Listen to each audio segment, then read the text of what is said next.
नमस्कार, मी आहे रिंकू आणि तुम्ही पाहत आहात नागपूर समय मराठी बातमीपत्र। आजच्या विशेष बातमीपत्रामध्ये आपलं मनपूर्वक स्वागत। राज्यातील आणि आपल्या परिसरातील महत्त्वाच्या घडामोडी, राजकारण, समाज, आरोग्य, संस्कृती क्षेत्रातील ठळक बातम्यांचा वेध आपण घेणार आहोत। तर चला करूया सुरुवात आजच्या महत्त्वाच्या बातम्यांसोबत। डोंबिवलीहून गणपती दर्शनासाठी गुजरातला गेलेला 15 वर्षाचा मुलगा 1 सप्टेंबरपासून बेपत्ता होता।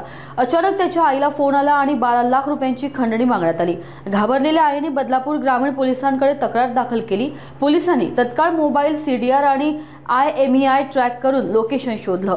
गुजरात पोलिसांच्या मदतीने 3 आरोपी अटक करण्यात आली। भीतीमुळे त्यांनी मुलाला सोडून दिलं, पण तो सिम कार्ड बदलून लपला होता। अखेर पोलिसांनी IMEI नंबरवरून त्याला शोधून काढलं आणि आईच्या स्वाधीन केलं।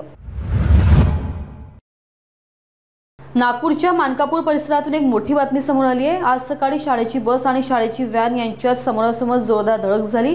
या भीषण अपघातात 7 निष्पाप विद्यार्थी आणि एक चालक गंभीर जखमी झाले आहेत। सर्व जखमींना तत्काळ मॅक्स रुग्णालयात दाखल करण्यात आलं असून काहींची प्रकृती चिंताजनक आहे।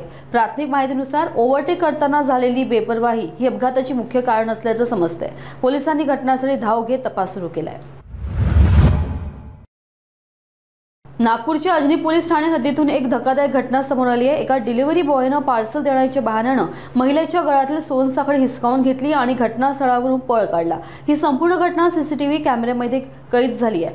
पीडित महिलेच्या तक्रारीवरून अजनी पोलिसांनी गुन्हा नोंदवला असून आरोपीचा शोध सुरू आहे। पोलिसांनी या प्रकरणाला गंभीरतेने घेतलं असून फसवणुकीच्या नवीन प्रकारामुळे परिसरात भीतीचं वातावरण पसरलंय।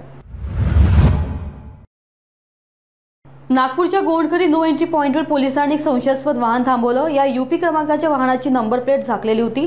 तपास केल्यावर वाहनात सतत 60 बैल आढळले। चालकाने सांगितलं की हे बैल सागर येथून हैदराबादला नेले होते, पण त्याच्याकडे कोणतेही वैध कागदपत्र नव्हते। पोलिसांनी तात्काळ वाहन जप्त करून गुन्हा दाखल केलाय। तपास सुरू आहे।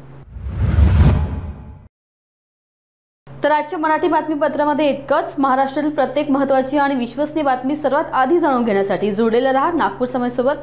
पहा, जागरूक रहा, कारण इथेच मिळतात सर्वात अचूक बातम्या सर्वात योग्य वेळी। आपली आणि आपल्या कुटुंबाची काळजी घ्या। पुन्हा भेटूया। नमस्कार।